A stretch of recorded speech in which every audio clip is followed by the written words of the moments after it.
Hey everyone, and welcome back to Ontario Cryptids. Today marks episode 130th. If you're new to my channel, every fifth episode I thank those who have commented regularly on my last 5 videos. Today we have a newcomer who has made the shoutout list for the first time. Welcome, Mary. Alright, a special shoutout goes out to Bender, CWL, Diana Clark, Everything Under the Sun, Jor Skinner, Keith Blunt, Mary Carter, Rich, Terry Doherty, and Tom Michael. Thank you so much for liking and commenting. Also, thanks to all the recent subscribers and the rest of you who come back each week to watch these episodes. On that vein, I would like to say thank you to Diana and Mary for viewing some of my older episodes. Thank you so very much.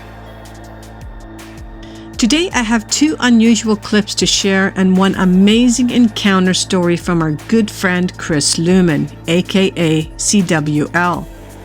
Be sure to listen until the end for some announcements, and I hope you all enjoy. Okay, if you have an encounter story that you would like to share, then please forward your stories to OntarioCryptids@gmail.com. I would be honored to share your story with like-minded people. Go grab yourself a beverage and get cozy in your favorite spot and sit back and relax.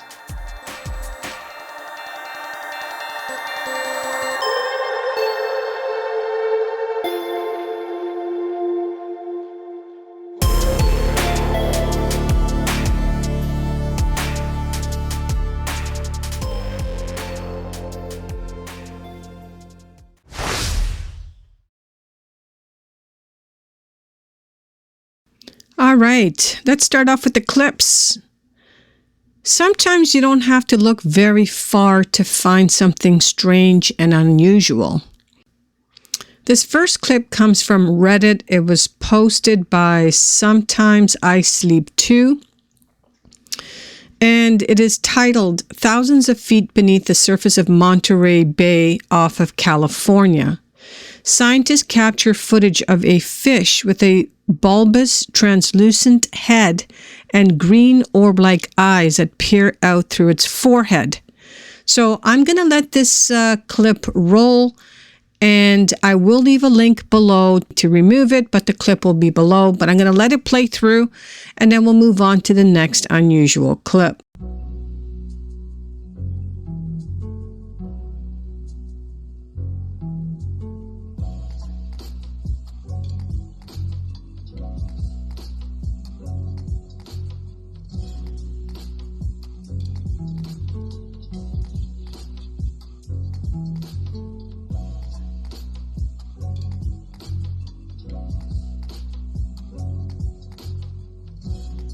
Okay, now we're going to be moving to the skies. This is pretty self-explanatory. This was posted on Reddit as well by Ufology Shorts, and the heading states, "On August 31st, 2018, a luminous triangular UFO was spotted in the sky over El Paso, Texas. 3 weeks later, the exact same UFO was seen again, this time near Moscow, Russia, on September 20th, 2018. Again, I'm going to leave the link below in case I am demonetized for posting this video. I'm going to let it play through. It is pretty self-explanatory. I don't think there's any review needs to be had here. So let's let it roll.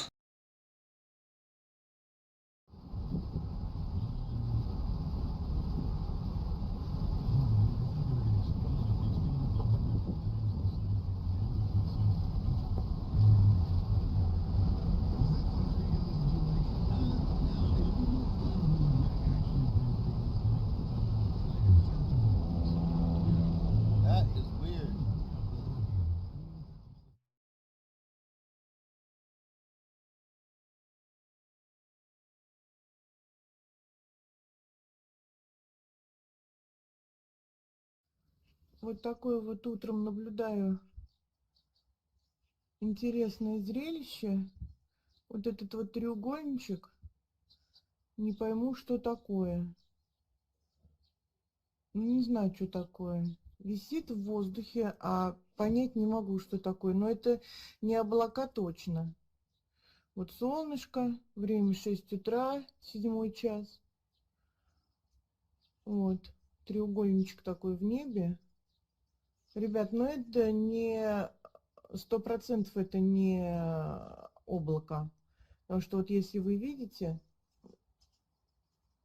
вот облачко над солнышком, и все, и так пасмурно, но облаков пока таких вот нет. Вот что это такое, я не знаю. Вот такая вот штука. Вот вышла я подышать свежим воздухом на балкон.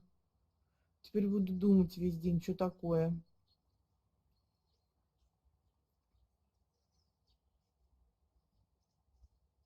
Птички летают. Треугольник висит. Всех с добрым утром.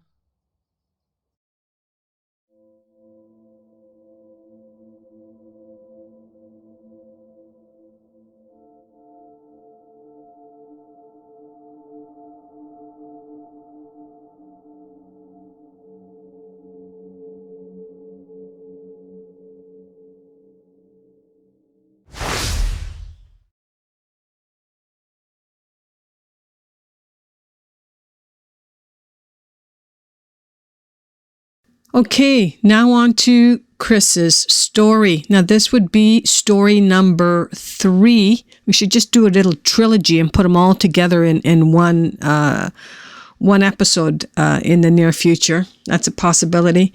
All right, so this happened October of 2005, and we're going back to Payne County, Oklahoma, and the nearest city is Stillwater. Hello again. Here are the accounts of S's black-eyed kids encounter and a few stories about folks encountering my doppelganger. Back in 2005, my girlfriend S was getting off of a double shift from the hospital where she worked as a trauma nurse. She stopped by a mom-and-pop grocery store to pick up some fried chicken for dinner. When she got into her car, 2 kids wearing dark hoodies approached the driver's side of the door and knocked on the window. It was just getting dark and it was raining. S rolled down her window just enough to hear what the kids were saying. "Can we borrow your phone?" the bigger kid asked. "It's dead," she answered. "Will you take us home to our mom?" the smaller one asked. "I can't. But here's a few dollars. Go into the store, get change, and call your mom from the payphone, and you can wait on her in the store where it's dry," S replied. "We don't know her phone number," the little one said. "Why do you want to use my phone if you don't know her number?" S asked. They didn't answer her. S handed the bigger one a few ones and rolled her window back up. That's when one of the kids tried to open her door. S always locked her car door as a habit. She often ended her shift well after dark, but she didn't want to be abducted by a crazed person. She started her car and drove home. Unbeknownst to me, I was sitting in my home office studying a map of Kansas. I was highlighting a route I was going to take the next weekend when she came into the living room. I heard her muttering something underneath her breath.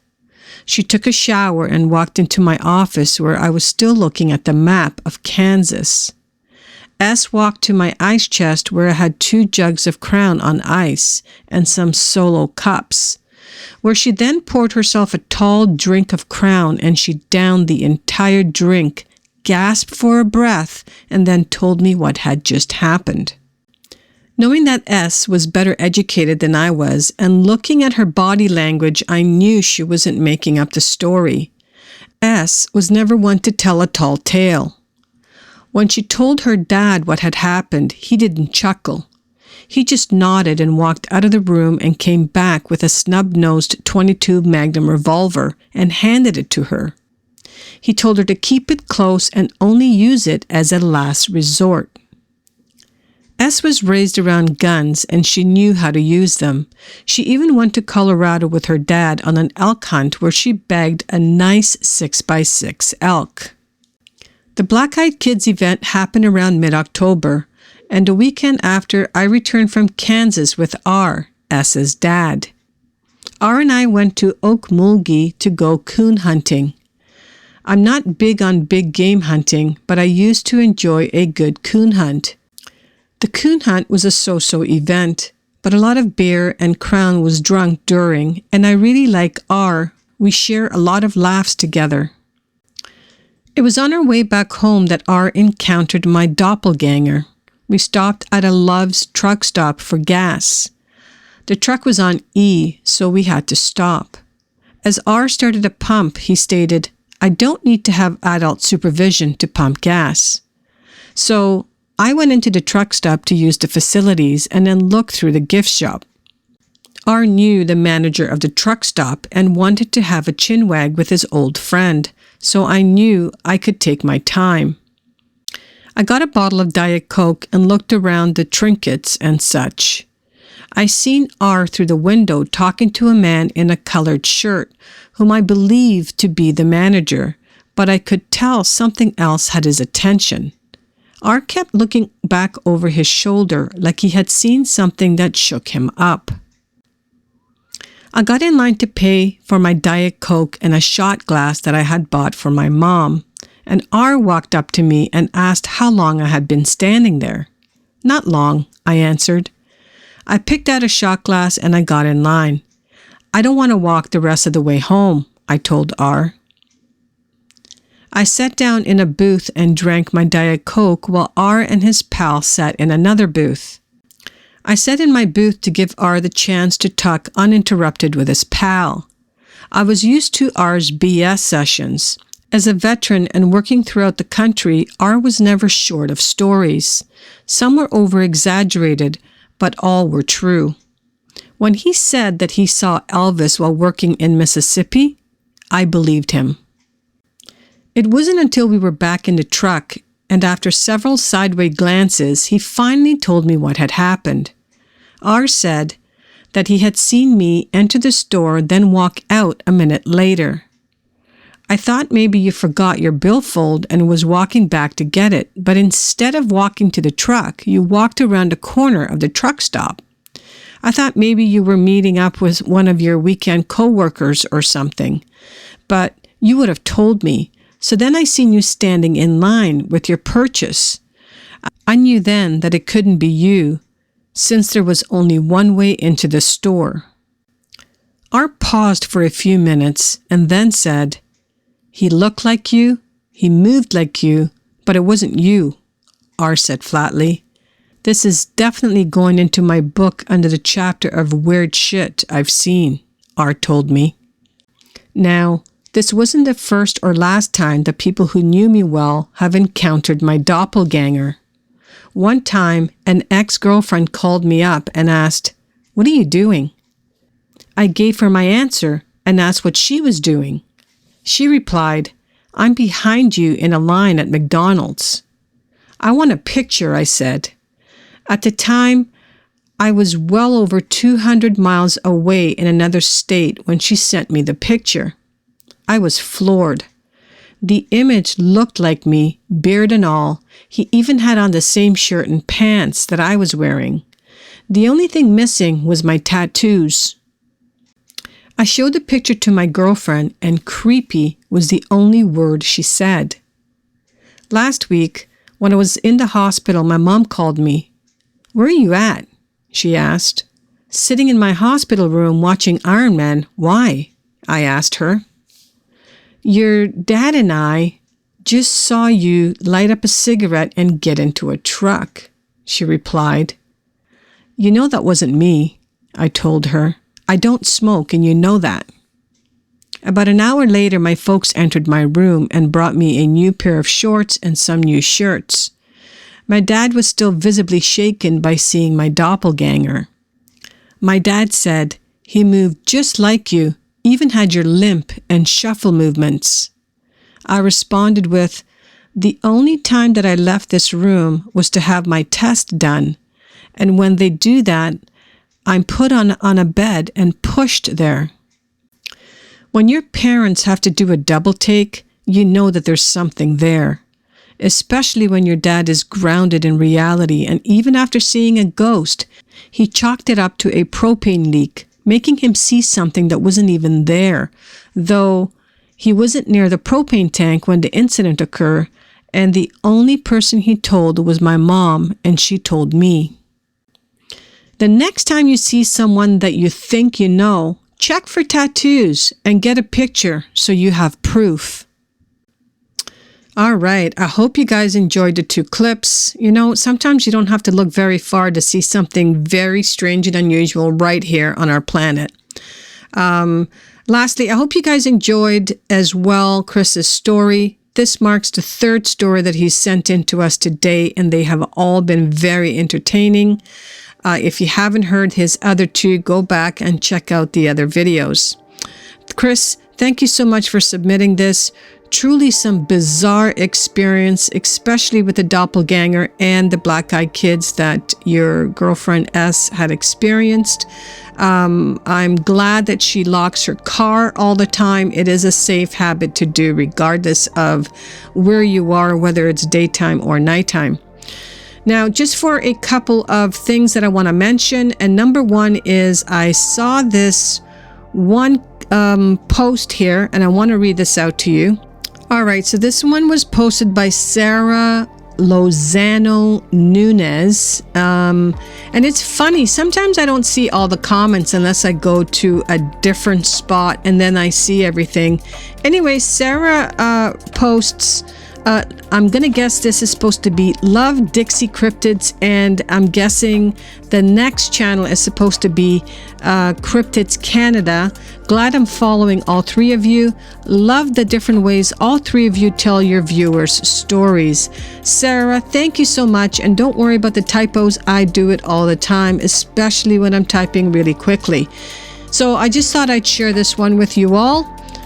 Next, I think now that it's October and Halloween is going to be coming up, I'm going to probably do some scary themed stories or storyline just to, you know, change it up a bit. So we'll throw in a bunch of creepy ones and then some usual stories.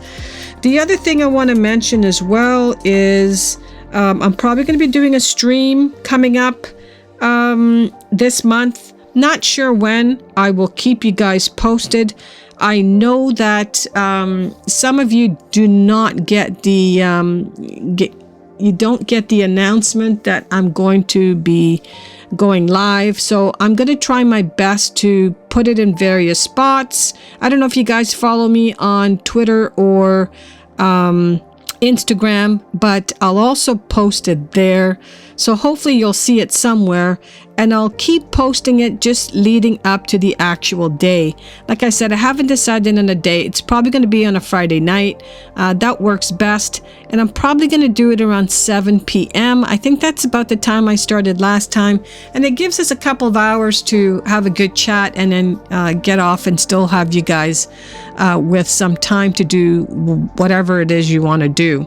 Last thing I want to say for today, the last announcement is I'm going to be running in the 5K marathon this upcoming Sunday, October the 2nd, which is going to be today for you guys, but tomorrow for me, since I'm recording on Saturday. I'm going to be running for Team Beck to support her in her cancer journey, and she is a fellow YouTuber, so I will leave a link below if you're interested to head over and check out her YouTube channel. And so that's it. That's all the announcements I have for today. So we're going to be doing some spooky episodes for the month of October. 2, we're going to be doing a stream coming up, and I will keep you posted. And I'm going to be running tomorrow in the 5K. Okay, that wraps everything up. So lastly, if these stories remind you of an encounter that you may have had and would like to share, then please forward your stories to OntarioCryptids@gmail.com. I would be honored to share your story on this channel. Thank you all for listening until the end. I truly appreciate it. Please hit the like button on your way out and smash that subscribe button if you're new to my channel. Also, hit that notification bell to stay up to date with all my latest uploads. Have yourselves a great weekend, and I hope to see you all next week right here on Ontario Cryptids.